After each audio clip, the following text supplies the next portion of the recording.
মিমি, তুমি আমার উপর রাগ করে আছো তো মিমি? ঠিক আছে, তুমি আমাকে বকো না, আমাকে মারো, আমাকে কান ধরে উপোস করো, কিন্তু এভাবে আমার থেকে মুখ ফিরিয়ে নিও না প্লিজ মিমি, প্লিজ প্লিজ। ছাড় আমায় আয়ুষ। প্লিজ।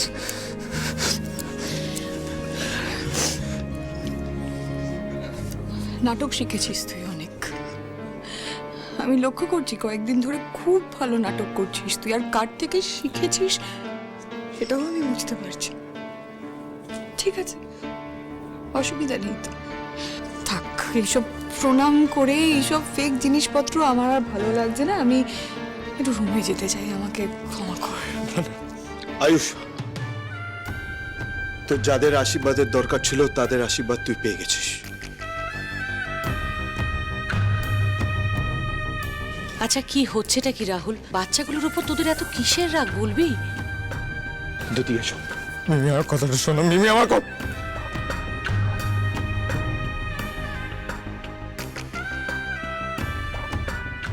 ছেড়ে দাও ছোট বিমনি, ওরা অভিমান করে আছে, একটু সময় দাও, আস্তে আস্তে ঠিক হয়ে যাবে। হ্যাঁ পিসিমণি, ওরা দুজনেই তো আয়ুষকে খুব ভালোবাসে, তাই দেখবেন আয়ুষের খাতিরেই ওদের মান ঠিক ভেঙে যাবে। আচ্ছা, বাবা আর মিমিকে এভাবেই রাগ করে থাকবে? ওরা কি আজকে বাসরেও আসবে না? ওদের একটু সময় দাও, কাল সকালে আমি নিজে ওদের সাথে কথা বলবো। আয়ুষ আর গঙ্গা, আমাদের সকলের আশীর্বাদ তো নিলে, কিন্তু যার আশীর্বাদ না থাকলে আজ এগুলো সম্ভবই হতো না। যাও, তাঁর আশীর্বাদ নিয়ে এসো এবার, যাও।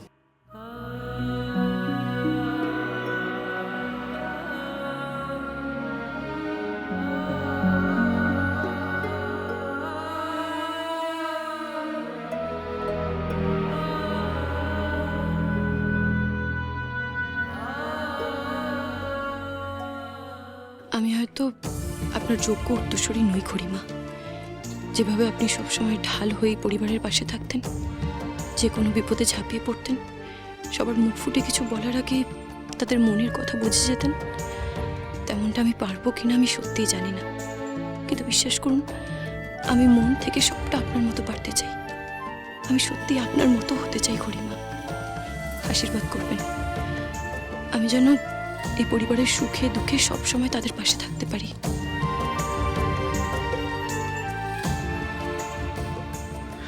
শুধু আশীর্বাদ করো, আমি যেন চিরকাল প্রতিটা সম্পর্কের মর্যাদা ঠিক সেইভাবেই দিতে পারি যেমন করে তুমি দিতে।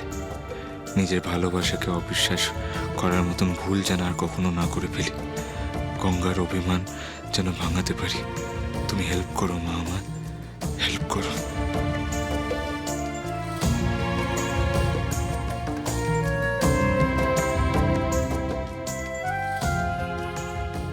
আমি আয়ুষের মা নই ঠিকই, কিন্তু আমি মন থেকে আয়ুষকে নিজের ছেলে বলে মেনেছি।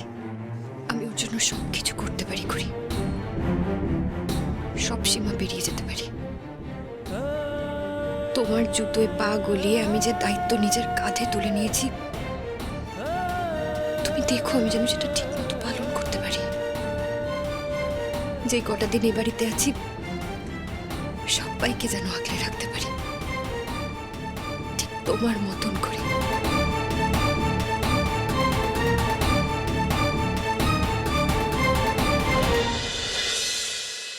আচ্ছা, বাসরের ব্যবস্থা আমরা করে ফেলেছি অলরেডি। আর হ্যাঁ, আজকে কিন্তু সবাইকে বাসর জাগতে হবে, শুধু আমাদের ছোটদের উপর ছেড়ে দিলে চলবে না। আরে না না, দেখ ধরে নিয়েছি। ঠিক আছে ঠিক আছে ঠিক আছে, হয়েছে। হ্যাঁ, বাসরের আসল মজা তো আমরাই করব। আচ্ছা আরে করব আমরা মজা। ঠিক আছে ঠিক আছে ঠিক আছে।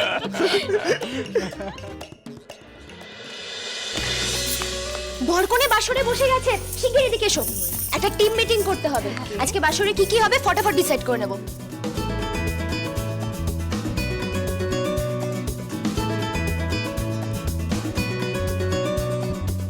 দেখ, ডান্স পারফরমেন্স ওইসব তো হবেই, ওটা তো নেসেসারি। যদিও বা খুব শর্ট টাইমে সবকিছু অ্যারেঞ্জ হয়েছে, কিন্তু একটা স্পেশাল পারফরমেন্স না হলে না বাসার জমবে না। একদম ঠিক কথা, একদম ঠিক কথা। তো এবার বলো তো মেশো ম্যাম, মনি মিমি, আর এই যে আমাদের কে, তোমরা কে কি কি করছো শুনি? আমি শুরুর মধ্যে নেই। সব গান বাজনা নাকি আপনারাই প্ল্যান করেছেন? তা বলুন কি প্ল্যান আপনাদের? আচ্ছা শোন, আমি কিন্তু মনির সাথে একটু নেচে দিতেই পারি। বাহ, কিন্তু আমি তো রুক্মিণীর সাথে গান গাইবো।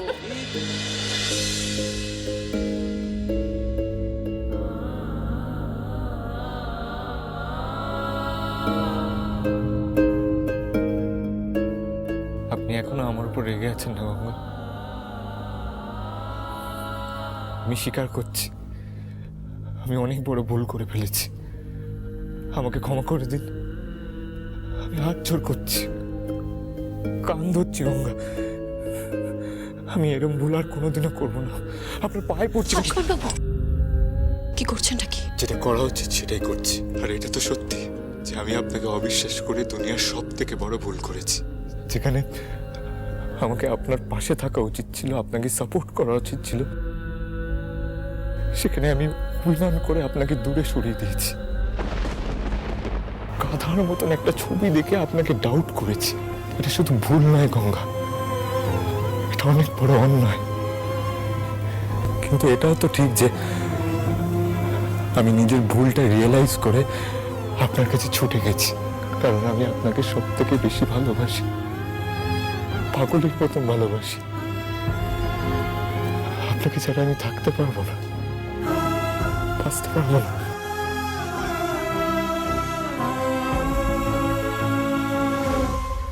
যে গঙ্গাকে আপনি এত ভালোবাসেন, যাকে ছাড়া এক মুহূর্ত থাকতে পারবেন না বলে দাবি করছেন, তাকে বোঝার জন্য, বিশ্বাস করার জন্য আপনার প্রমাণের কেন দরকার হলো আয়ুষ্মান বাবু? আপনি নিশ্চয়ই এটা মানবেন যে ভালোবাসার প্রথম শর্ত বিশ্বাস, ভালোবাসার ভিত ভরসা। আপনি যদি আপনার ভালোবাসাকে বিশ্বাসই না করতে পারেন, ভরসাই না করতে পারেন, তাহলে সেটা কিসের ভালোবাসা? এভাবে বলবেন না প্লিজ গঙ্গা। আমি যদি সত্যি আপনাকে না ভালোবেসে থাকি, এত বাধা পেরিয়ে আমরা এক হতে পারি। এটাতে কি আমার এই ভালোবাসার চোখ খানিকটা হলেও প্রমাণিত হয় না? আমি যে আমার ভুল বুঝেছি সেটা প্রমাণ হয় না? একটা কথা বলবো আয়ুষ্মান বাবু, আজ এই বিয়ের জন্য আমি রাজি হতাম না। সেই সময় আপনি ওভাবে এসে রক্ত দিয়ে আমার সিঁথি ভরে দিলেন, আমি কিছু ভাবার সময় পেলাম না। কিন্তু তারপরও আমি বিয়ের জন্য রাজি হতাম না।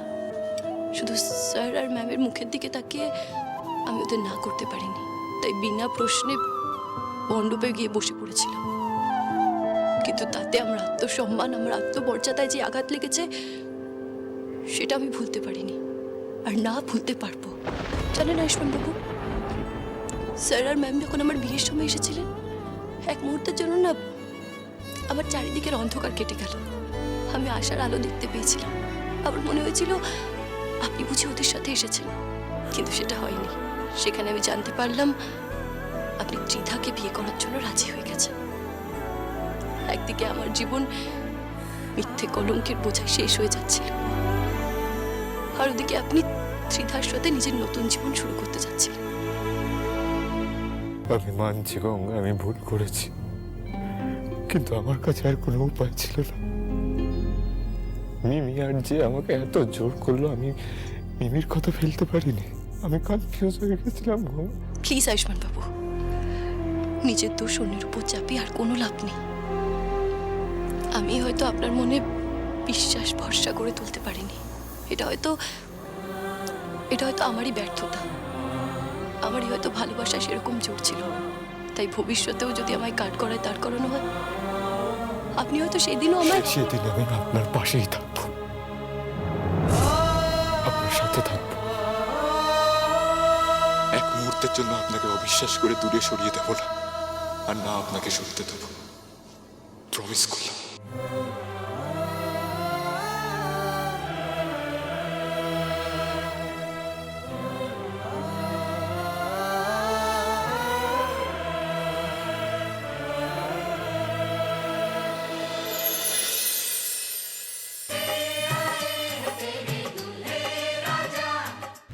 কালকেই আমরা ঋদ্ধিমান সিংহ রায়কে দেখিয়ে দেবো যে অহংকারীর পতন ঠিক কিভাবে হয়।